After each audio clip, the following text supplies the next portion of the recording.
নমস্কার বন্ধুরা, সকলকে আমার চ্যানেলে স্বাগত। আমরা মোটামুটি কম বেশি সকলেই জানি রাজ্যের সমস্ত ধরনের সরকারি কর্মচারীর পাশাপাশি সমস্ত ধরনের পেনশনারদের ডিএ সংক্রান্ত বিষয়টি এই মুহূর্তে সুপ্রিম কোর্টে বিচারাধীন অবস্থায় রয়েছে এবং এই ডিএ মামলা নিয়ে সুপ্রিম কোর্ট থেকে এই মুহূর্তে একটি অত্যন্ত গুরুত্বপূর্ণ খবর বেরিয়ে এসেছে, যেটি ডিএ মামলাকারীদের এক প্রকার হতাশই করেছে। কি সেই খবরে কি বলা হয়েছে সকল কিছু আজকের ভিডিওতে বিস্তারিতভাবে আলোচনা করব।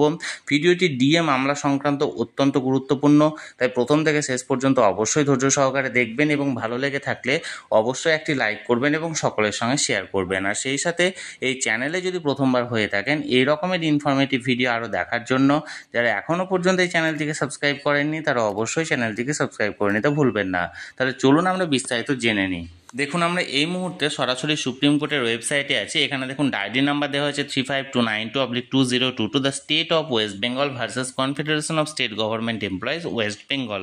এখানে দেখুন ডায়েরি নাম্বার, কেস নাম্বার সব কিছুই দেওয়া হয়েছে। কেস নাম্বারে দেখুন SLP অর্থাৎ স্পেশাল লিভ পিটিশন করে এখানে রেজিস্টার করা হয়েছে, যেটা 24/11/2022 এখানে ভেরিফাই করা হয়েছিল এবং কেসটি ফাইল হয়েছিল 23 নভেম্বর 2022 এবং ততদিন থেকে এখনও পর্যন্ত প্রায় কম বেশি 14 থেকে 15টা শুনানি হয়েছে, কিন্তু প্রতিবারই কোনো না কোনো কারণবশত শুনানিটি সম্পন্ন হয়নি, অর্থাৎ পরের বার শুনানির জন্য পুনরায় আবার ডেট দেওয়া হয়েছে।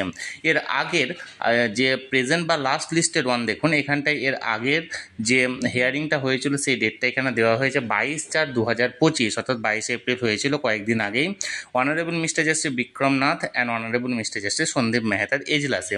এবার যে বিষয়টি হলো সে বিষয়টি হলো যে আমি কিছুদিন আগে ভিডিও করেছিলাম, কারণ তখন এখানটায় ডিএ মামলাটির পরবর্তী শুনানির ডেট এখানে দেওয়া হয়েছিল 29/4/2025, অর্থাৎ 29 এপ্রিল এই মামলাটির পরবর্তী শুনানির জন্য ডেট দেওয়া হয়েছিল, যেটা সুপ্রিম কোর্ট থেকে কিন্তু এই মুহূর্তে পরিবর্তন করা হয়েছে এবং tentatively case may be listed on দেখুন 7/5/2025, অর্থাৎ পরবর্তী শুনানির দিন আবার পুনরায় চেঞ্জ করে আগামী 7ই মে করা হয়েছে।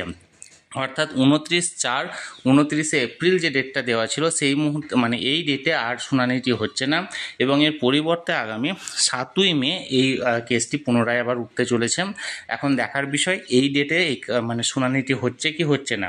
তার কারণ এই ডেটে যদি শুনানিটি না হয়ে থাকে তাহলে এরপরে এই গ্রীষ্মাবকাশের আগে এই মামলাটি আর কার্যত উঠবে বলে মনে হয় না। তার কারণ খুব সম্ভবত মে মাসের সেকেন্ড উইক থেকেই মানে গ্রীষ্মাবকাশ শুরু হচ্ছে আদালতে এবং যার ফলে এই মামলাটি গ্রীষ্মাবকাশের পরেই আবার পুনরায় উঠতে পারে। এখন দেখার বিষয় এই 7ই মে 2025 এই মামলাটি শুনানিটি হচ্ছে কি হচ্ছে না। আমি সবসময় চোখ রেখেছি, যে কোনো আপডেট আসা মাত্র আমি আপনাদের সঙ্গে তৎক্ষণাৎ সেটা শেয়ার করব। তাই যারা এখনও পর্যন্ত চ্যানেলটির সঙ্গে যুক্ত নেই চ্যানেলটিকে সাবস্ক্রাইব করে অবশ্যই চ্যানেলটির সঙ্গে যুক্ত হয়ে যান।